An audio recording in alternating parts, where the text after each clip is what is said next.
Мейірімді аяз жайлы ертегі. Екі қызым мектептен келе сала: «Мама, мұздап кеттік. Даланың суығын-ай!» деп шағымдарын айта кірді. Биыл дала аппақ көрпесін ерте жамылды. Сарышнақ аяз да балаларды үйге ерте қамап қойды. «Мама, аяз жаман ғой!» деп бұртиды кішісі. «Я, қатып қалдым!» деп қостай кетті үлкен қызым. «Қой, аязды жаман демеңдер. Ауа райын сөгуге болмайды. Аяздың да пайдасы бар», деп пешке көмір салып жатқан мен оларға басу айттым. «Аяздың да пайдасы бар ма? Ой, ол суық қой. Ишай. Жарайды, болды. Көп сөйлемей үйге кіріңдер. Кешке пайдасын айтып беремін». «Алақай, тағы бір ертегі!» Қытымыр аяздың бұл өлкеге ат ізін салмағалы біраз жылдар болған. Соңғы рет қашан келгені есінде жоқ. Әйтеуір бір келіп, малшылардың берекесін алып, балалардың беті басын шымшылап, бүкіл жерді мұзға орап әлек салып кеткені есінде. Содан бері талай уақыт өтіпті-ау. Биылғы келісін де адамдар жақтырмайтын шығар деп ойлаған. Жоқ, қателесіпті. Оны елейтін тірі жан жоқ сияқты. Ол тұрмақ бір-бірінде көрмейтін сияқты. Япырмай, мына адамдарға не болған? Әне бір қария жолдан өте алмай тұр еді, оған көмектесетін пенде болмады. Мына бала неге жылап отыр? Киімі де жұқа сияқты. Адамдардың бәрі шұқшиып, қолдарындағы заттан көз алмайды. Жүрсе де, тұрса да, отырса да, тіпті ұйқыға жатса да сол пәлеге жабысып қалған. Ең сұмдығы, көздеріндегі от қайда кеткен? Құдай-ау! Бұрын аязды елемей қара балтасын алып отын жаратын жігіттің бойындағы жалын сөніп қалғандай. Сыртта асыр салып ойнайтын бала да көрінбейді.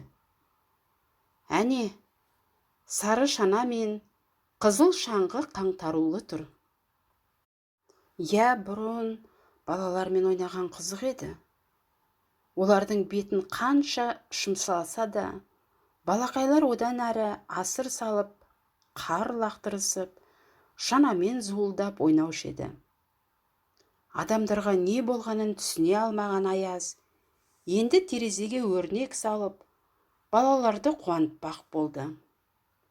Ары өрледі, бері өрледі. Мына терезелерге не болған? Тіпті әдемі өрнек те салынбайды. Бұрын қандай керемет өрнектер салынушы еді. Адамдар тіпті оны аяз шебер деп атайтын сол үшін.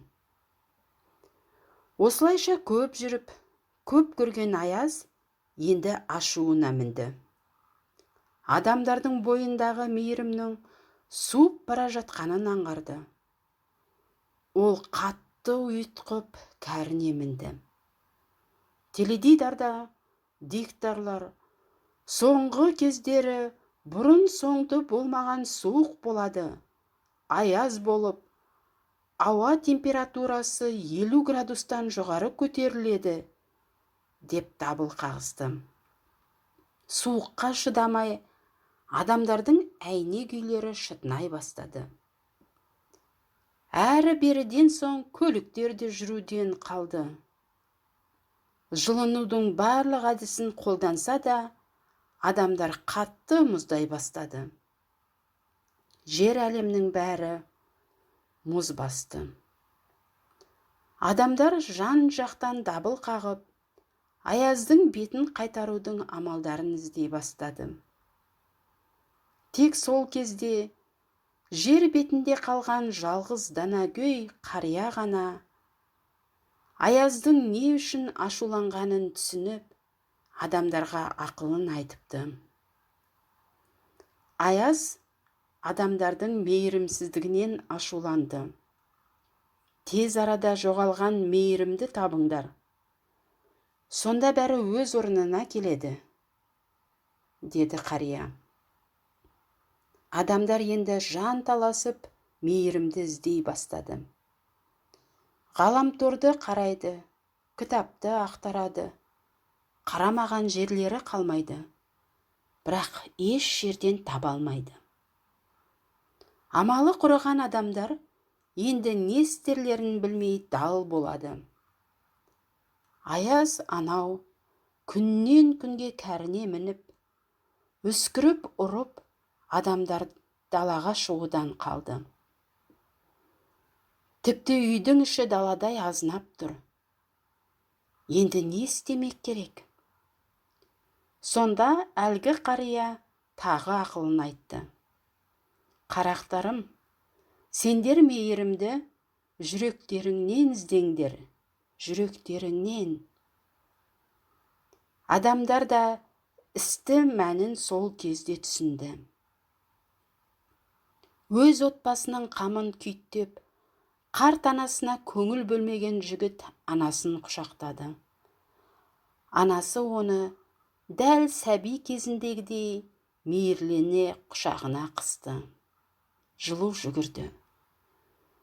Күні-түні жұмыс деп үйдің бетін, тіпті бала күтушіге бақтыратын, жалғыз ұлдарының жүзін көрмейтін ата-ана балаларын мейірлене құшағына алды.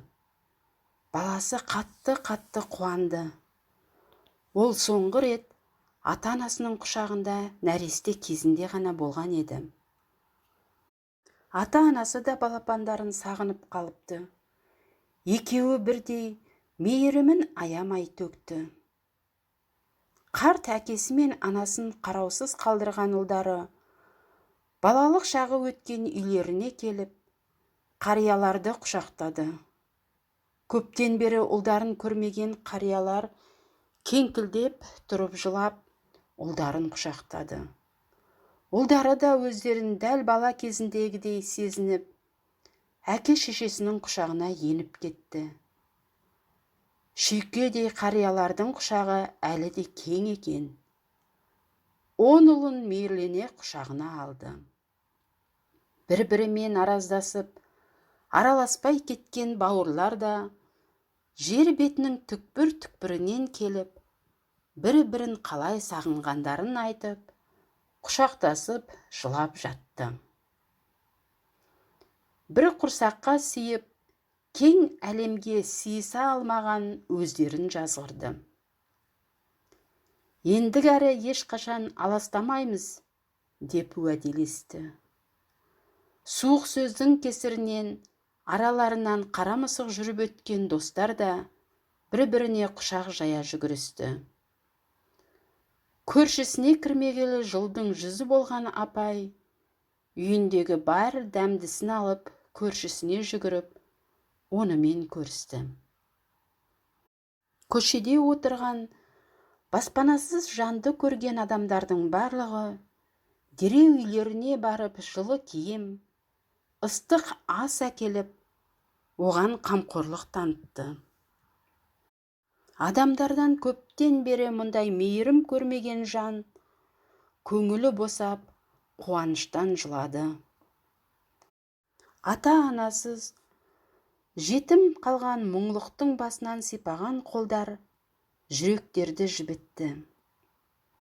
Бір-бірімен дүниеге бола соғысып жүрген елдер де қаруларын тастап, отбасына оралды.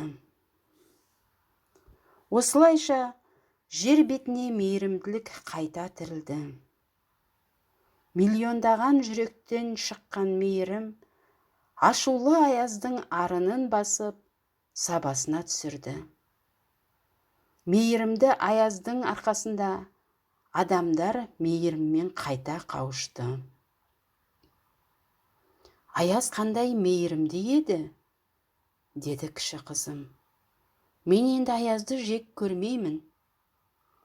Мен де, деді үлкенім.